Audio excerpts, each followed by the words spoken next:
Dua pekerja warga India parah dalam insiden lift terhempas dari tingkat 7 di sebuah hotel di Jalan Sheikh Abdul Aziz pada Rabu.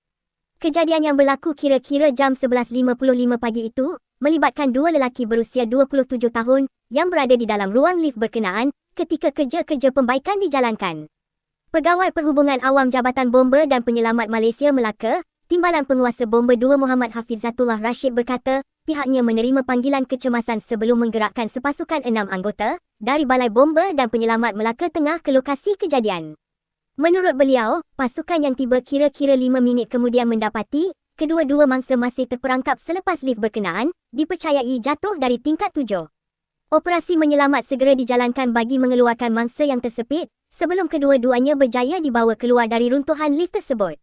Mangsa kemudiannya diserahkan kepada pasukan Kementerian Kesihatan Malaysia untuk dihantar ke hospital bagi mendapatkan rawatan lanjut, katanya dalam satu kenyataan. Operasi itu turut melibatkan 3 petugas KKM serta 2 anggota polis. Operasi kemudian berjaya dikawal pada jam 1 petang sebelum ditamatkan sepenuhnya 2 minit kemudian.